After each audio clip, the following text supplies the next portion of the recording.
الحمد للہ رب العالمین والصلاة والسلام علی سید المرسلین و خاتم النبیین سیدنا و حبیبنا و مولانا محمد وعلی آلہ و اصحابہ اجمعین. اما بعد فاعوذ باللہ من الشیطان الرجیم. بسم اللہ الرحمن الرحیم. لقد كان لكم في رسول الله اسوة حسنة. صدق اللہ مولانا العظیم. حاضرین محفل، السلام علیکم ورحمۃ اللہ وبرکاتہ. اللہ رب العزت جل وعلا کا ہم پر بہت بڑا کرم ہے، بڑا بھاری کرم ہے اس نے ہم کو آقائے نامدار احمد مختار مدنی تاجدار دونوں جہاں کے سردار حضرت محمد مصطفیٰ رسول خدا صلی اللہ تعالی علیہ وآلہ وسلم کی بابرکت امت میں پیدا فرمایا. سامعین کرام، درس حدیث کی جو محفل گزشتہ ہفتے میں ہوئی تھی، ہفتے سے مراد ہفتے کا دن نہیں ہے، کیونکہ ہفتہ ہفتے کے دن کو بھی کہتے ہیں اور یہاں اس کو وارم کہتے ہیں. یہ ایک وارم، یہ ایک ہفتہ، یہ ایک ویک. گزشتہ ہفتے میں جو حدیث آپ کے سامنے پیش کی گئی وہ حدیث کچھ لمبی تھی، تو اس میں چاندی کی جو زکوٰۃ ہے اس کی وضاحت ہو گئی. اب اس کے بعد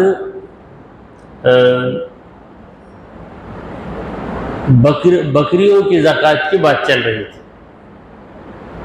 وفی الغنم، سرکار دو عالم صلی اللہ علیہ وسلم فرماتے بکریوں میں.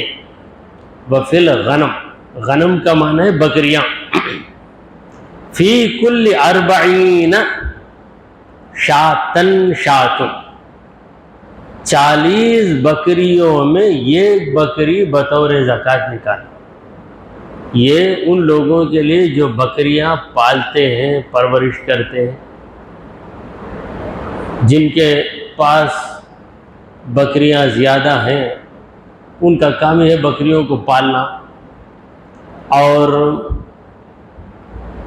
الی 20 و 100، 120 بکریاں یہ تعداد ہونے تک ایک بکری. فَإِن زَادَتْ وَاحِدَةٌ، اگر 120 سے ایک بکری بھی بڑھ گئی، یعنی 121 بکریاں ہو گئیں، فَشَاتَانِ، تو 2 بکریاں دینا پڑے. إِلَى 200، 200 بکریوں تک.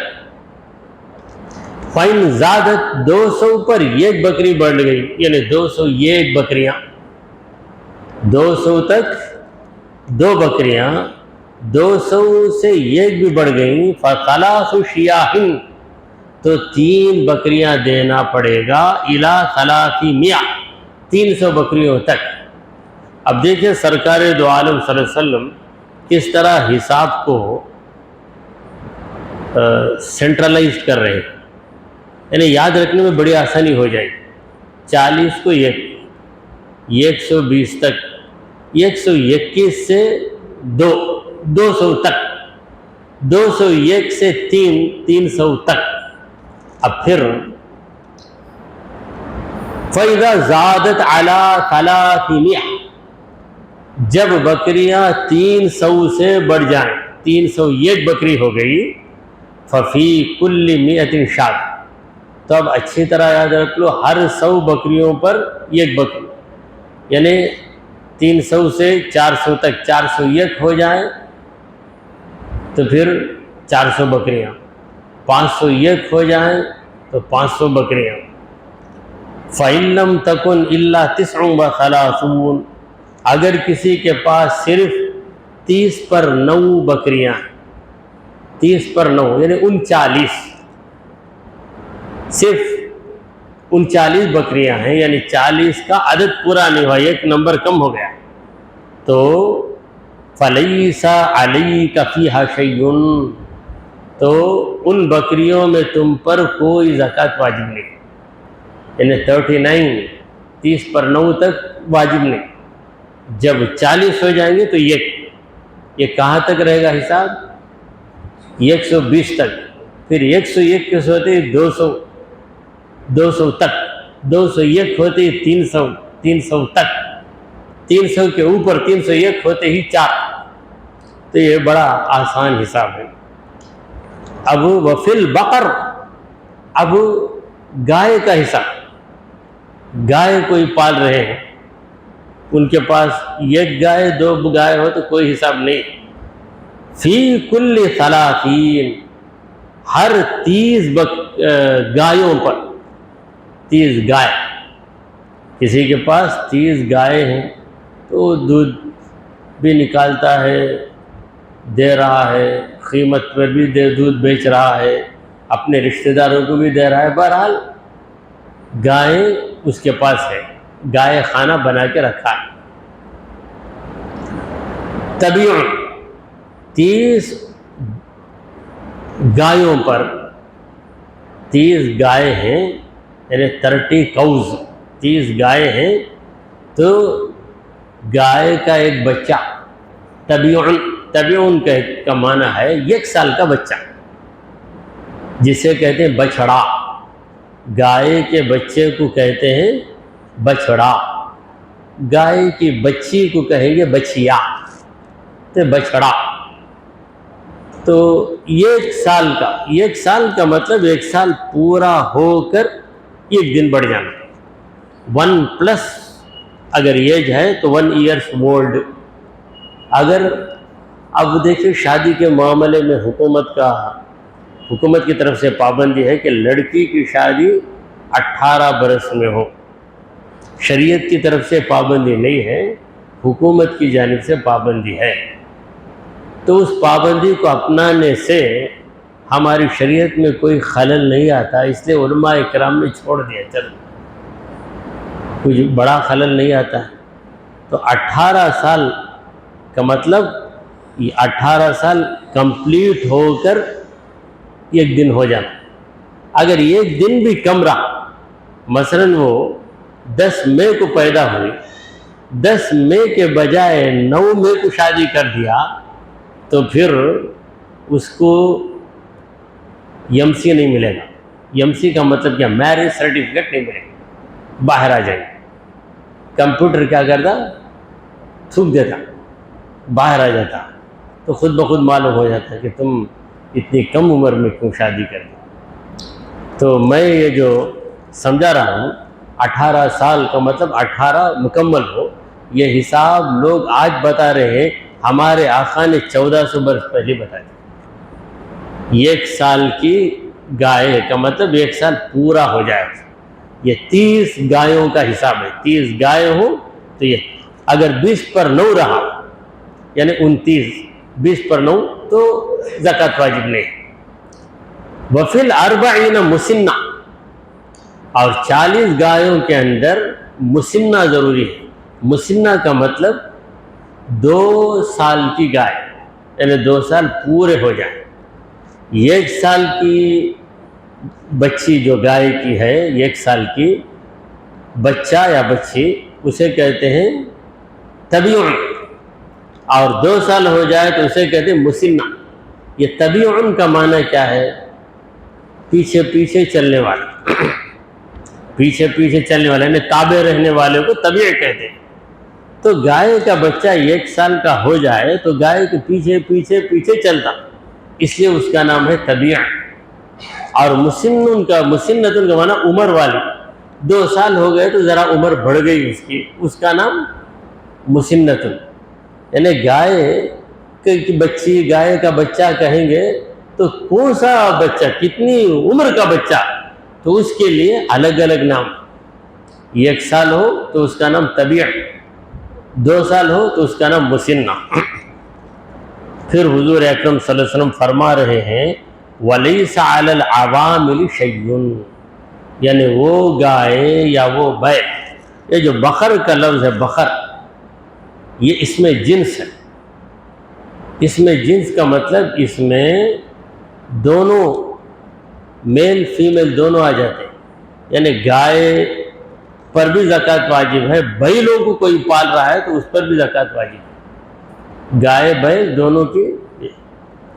اب جو کام کرنے والے جانور ہیں، گائے کام کرنے والے، یعنی ہل جوتنے کے لیے ان گایوں کو رکھا گیا ہے یا وزن اٹھا کر یہاں سے وہاں تک پہنچانے کے لیے، تو ایسے اس قسم کی گائے پر کوئی زکوٰۃ واجب نہیں، شیء کچھ بھی واجب نہیں۔ یہ حدیث ختم ہو گئی۔ تو یہ جو حدیث ہے گزشتہ محفل میں جو حدیث بتائی گئی اس کا تتمہ ہے، اس کا کیا ہے؟ تتمہ۔ اب تتمہ کیا ہے؟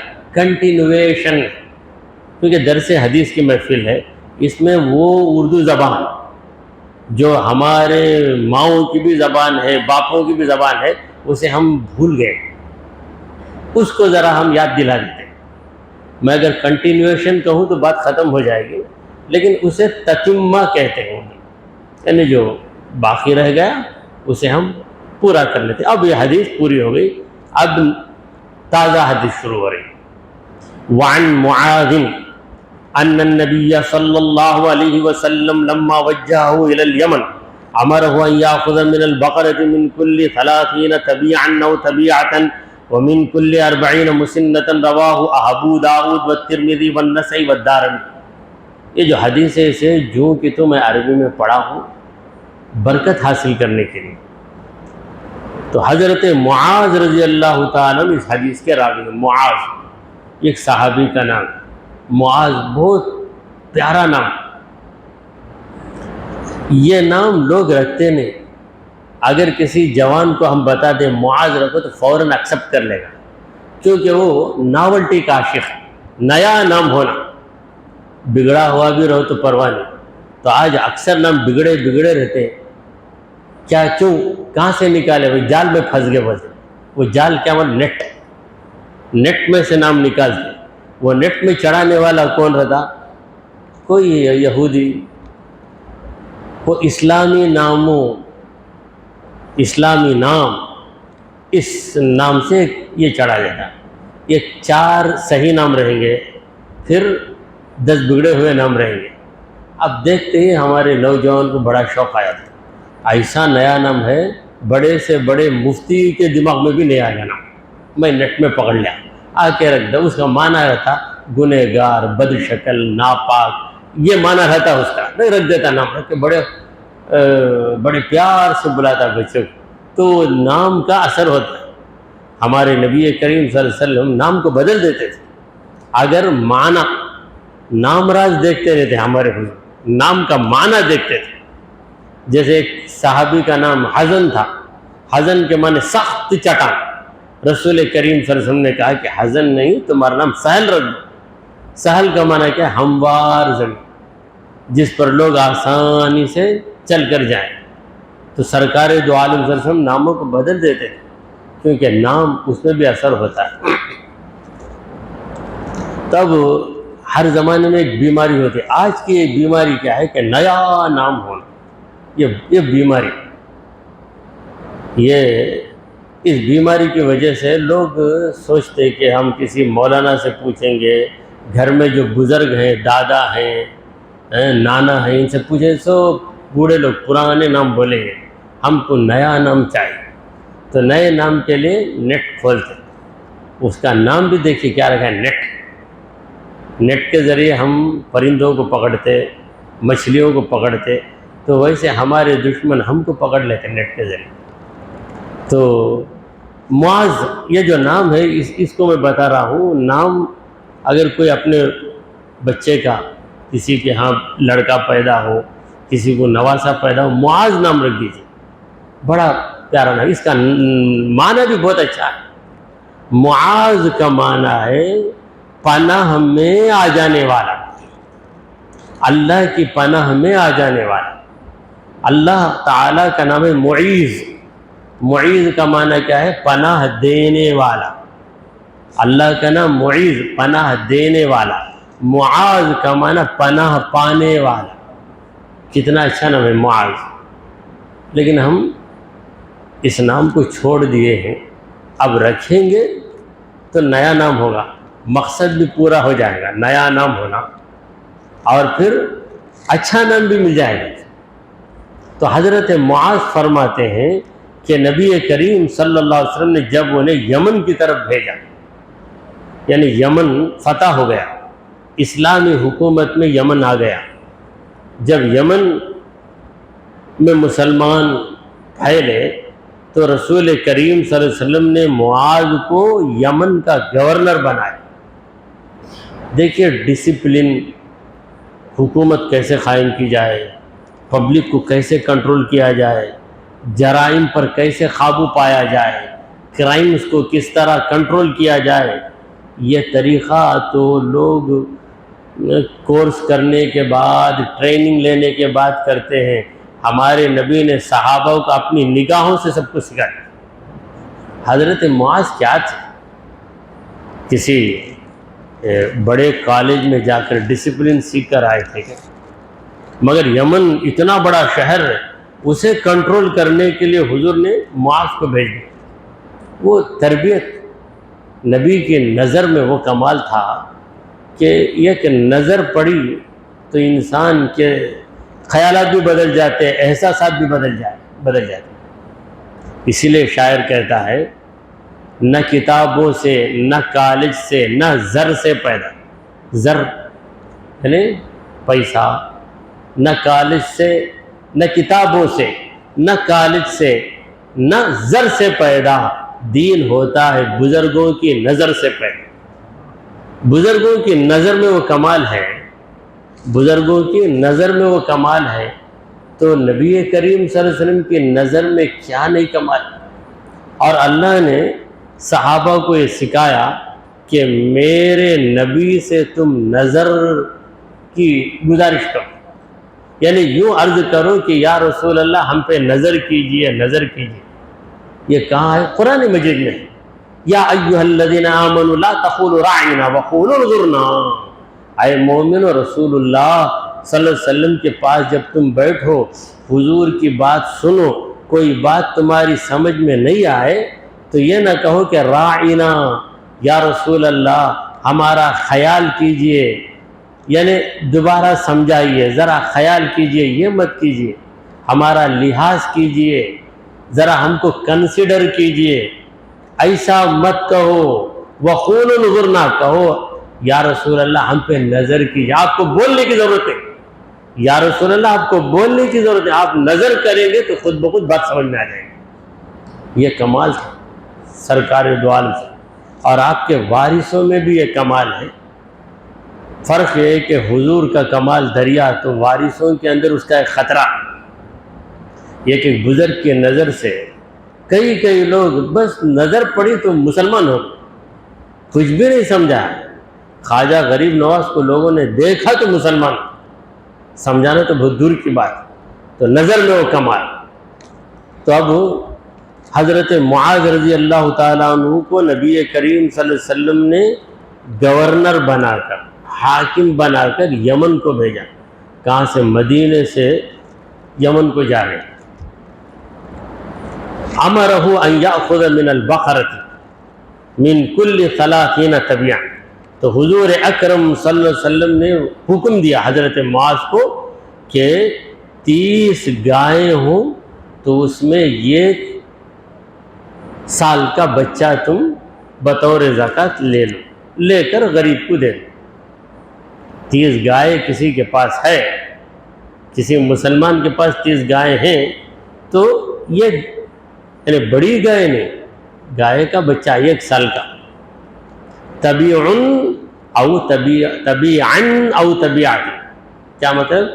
بچہ بھی لے سکتے ہیں، بچی بھی لے سکتے ہیں، یعنی نر بھی لے سکتے ہیں، مادہ بھی لے سکتے ہیں، دونوں کی اجازت ہے، نر مادہ۔ ومن کل 40، اور جب 40 ہو جائے تعداد تو مسنہ، کیا لے لو؟ مسنہ، 2 سال کی گائے لے۔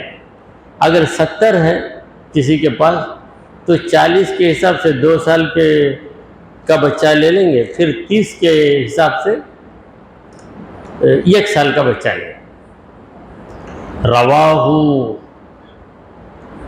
ابو داؤد، اس حدیث کو امام ابو داؤد نے روایت کیا. امام ابو داؤد یہ حدیث کے امام، ان کی کتاب کا نام ہے سنن ابو داؤد، سنن. اور دوسرے ترمذی، یہ بھی امام ہے حدیث کے، نسائی اور دارمی، یہ 4 کتابوں میں یہ حدیث پائی جاتی ہے. تو یہ حدیث قوت والی حدیث ہے، کیونکہ 4 کتابوں میں 4 اماموں نے اس کو نقل کیا. تو یہ امام ابو داؤد یہ جو حدیث سناتے ہیں، امام ابو داؤد نے کس سے یہ حدیث کو سنا ہے ان کا نام لیں گے، پھر انہوں نے کس سے سنا ہے ان کا نام لیں گے، انہوں نے کس سے سنا ہے ان کا نام لیں گے، یہاں تک کہ جاتے جاتے حضرت معاذ تک پہنچ جاتا ہے. اسے کہتے اسناد. اس کا نام کیا ہے؟ اسناد.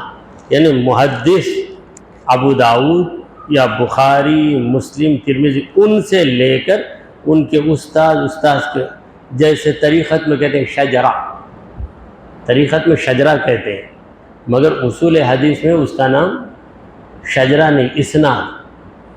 اسناد کا معنی جوڑنا، اسندہ کا معنی جوڑنا. مثلا کپڑے ہیں، یہ کپڑے کے ساتھ دوسرا، دوسرے کے ساتھ تیسرا، آپ جو جوڑیں گے نا، ارینج کریں گے نا، اس کو کہتے ہیں اسناد. تو یہاں پر حدیث کو اتنی احتیاط سے لیتے ہیں کہ جس نے سنایا ہے، مثلا ابو داؤد نے، وہاں پر ختم ہو جائے گا. ابو داؤد نے تو کتاب لکھ دی ہے، تو ابو داؤد کے استاذ کون، ان کے استاذ کون، ان کے استاذ کون. تو امام بخاری رحمۃ اللہ علیہ کی چند حدیث ایسے ہیں، انہیں کہتے ہیں ثلاثیات بخاری، یعنی اس میں صرف 3 آدمی رہیں گے. امام بخاری کے استاد، استاد کے استاد 2، پھر ایک استاد، وہ صحابی رہیں گے. تو اسے کہتے ہیں ثلاثیات. یہ حدیثیں بہت کم ہیں، کیونکہ امام بخاری کا زمانہ بعد کا ہے، اسناد میں لوگ بڑھ جاتے ہیں. اور امام ابو حنیفہ رحمۃ اللہ علیہ کی حدیثوں میں زیادہ تر ثلاثیات ہیں، کیونکہ امام ابو حنیفہ کا زمانہ رسول کریم صلی اللہ علیہ وسلم کے زمانے سے قریب.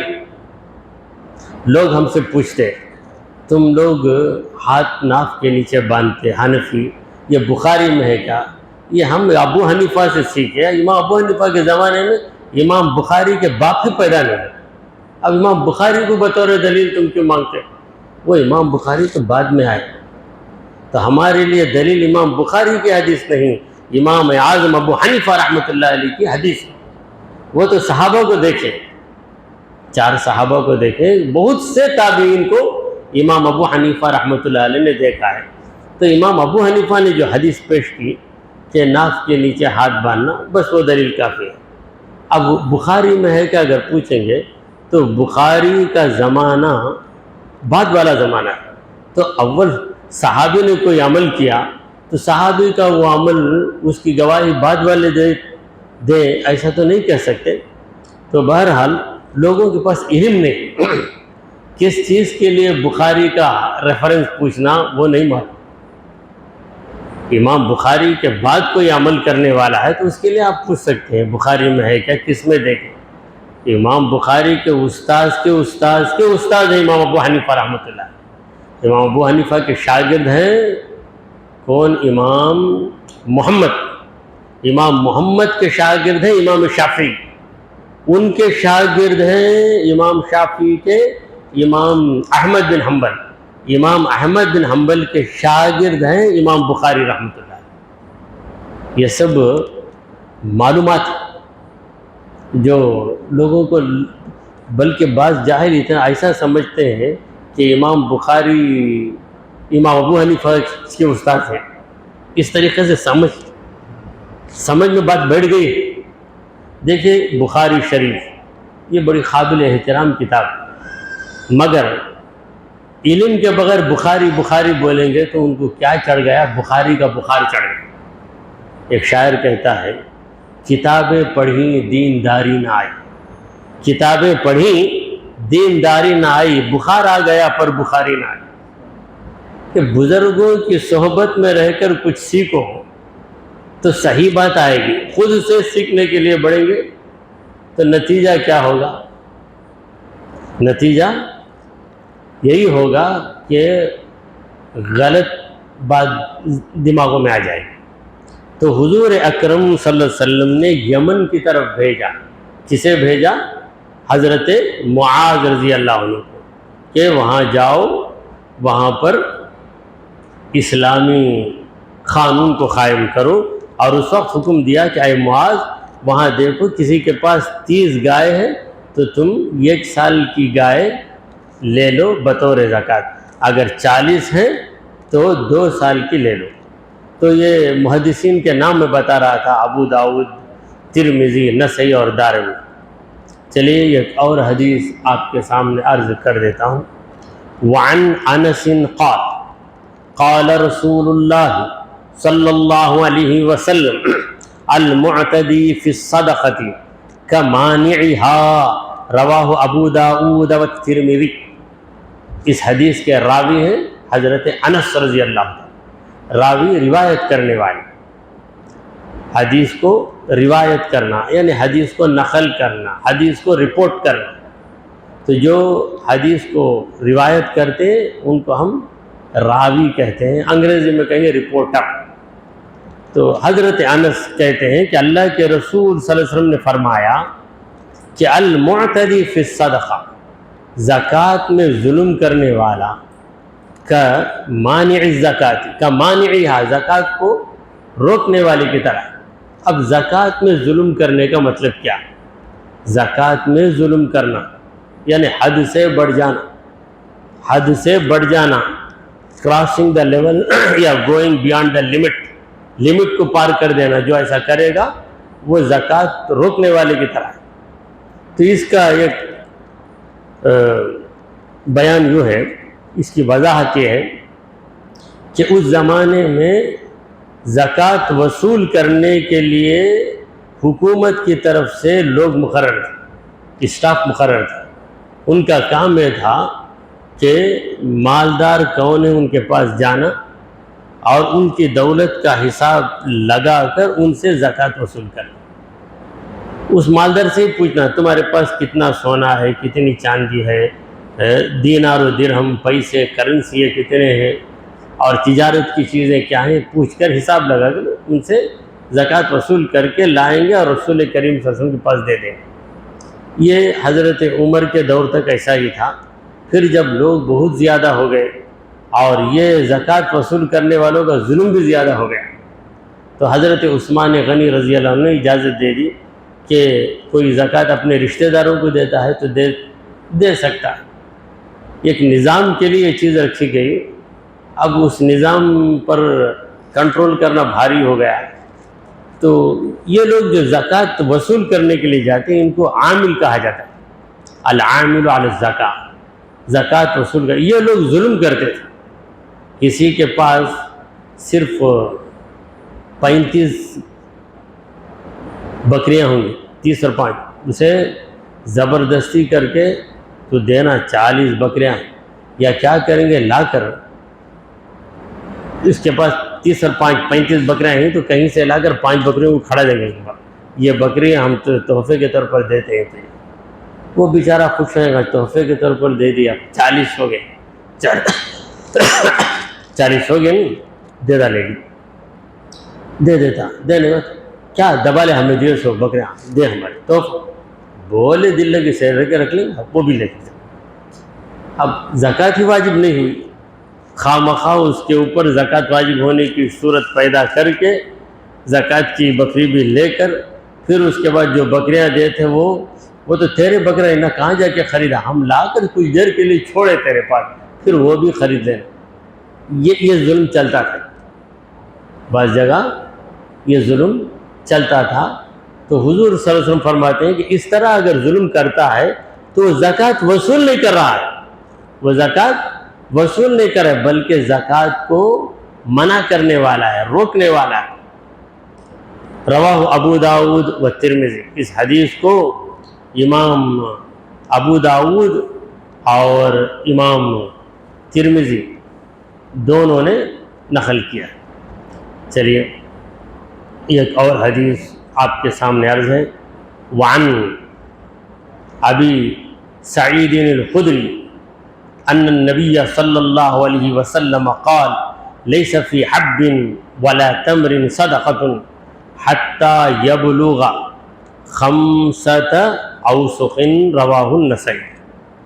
حضرت ابو سعید خدری رضی اللہ عنہ روایت کرتے ہیں کہ نبی کریم صلی اللہ علیہ وسلم نے فرمایا کہ دانے میں، دانے سے مراد اناج، چاول، گیہوں، اناج میں، ولا تمرن، اور نہ کھجور میں، ان دونوں میں زکوٰۃ واجب نہیں ہوتی یہاں تک کہ یہ دونوں 5 وسق کو پہنچ جائیں۔ وسق ایک پیمانہ، پیمانہ یعنی ناپنے کی چیز، پیمانہ، پیمائش، جیسے یہ ہمارے پاس ہے نا پڑی، 2 پڑی 3 پڑی، اس طریقے سے وسق ہے۔ اب وسق 5 وسق تک پہنچ جائیں تو ان کی قیمت کیا ہوتی ہے؟ تو اب قیمت کا اعتبار کیا جائے گا تو قیمت 612 گرام چاندی کے برابر، جو 200 دینار، 200 درہم، دینار تو سونے کا سکہ ہے، گولڈن کائن جو ہے وہ دینار ہے، چاندی کے سکے کا نام ہے درہم۔ آج درہم کا دوسرا مطلب ہے، دینار کا بھی دوسرا مطلب ہے، کویتی دینار کہتے ہیں، سونا نہیں کاغذ کا ٹکڑا رہتا ہے لیکن نام اس کا دینار۔ وہ آئیڈینٹیفیکیشن کے لیے، جیسے کہیں روپی ہے، ڈالر ہے، اس حساب سے وہاں دینار رکھا گیا ہے۔ تو رسول کریم صلی اللہ علیہ وسلم کے دور میں دینار کا مطلب وہ سکہ جو اوریجنل سونے سے بنتا تھا، درہم وہ جو چاندی سے بنتا تھا۔ تو یہ جو اوسق ہے یہ کئی سا کا بنا ہوا تھا، تو اتنی مقدار کو اگر پہنچ جائے اور وہ اس کی تجارت کرتا ہو، پکانے کے لیے خرید کر گھر میں رکھا تو نہیں، تجارت کے لیے اگر ہے تو اس میں زکوٰۃ واجب ہو جاتی ہے۔ پھر اس کے بعد بھی حدیث ہے، بس اسی پر ہم اکتفا کرتے ہوئے بارگاہ خداوندی میں دعا کریں کہ اے مولا، ہم نے جو کچھ کہا اور سنا اسے قبول فرما لے۔ اے رب غفور، ہمارے گناہوں کو معاف فرما، ہماری خطاؤں کو درگزر کر دے۔ اے رب کریم، ہمیں اپنے مال کی زکوٰۃ دینے کی توفیق عطا فرما۔ اے اللہ، ہماری تمام خامیوں کو معاف فرما دے، ہمارا خاتمہ ایمان کی حالت پہ فرما۔ وصلی اللہ تعالی علی خیر خلقہ سیدنا وحبیبنا ومولانا محمد وعلی آلہ واصحابہ اجمعین۔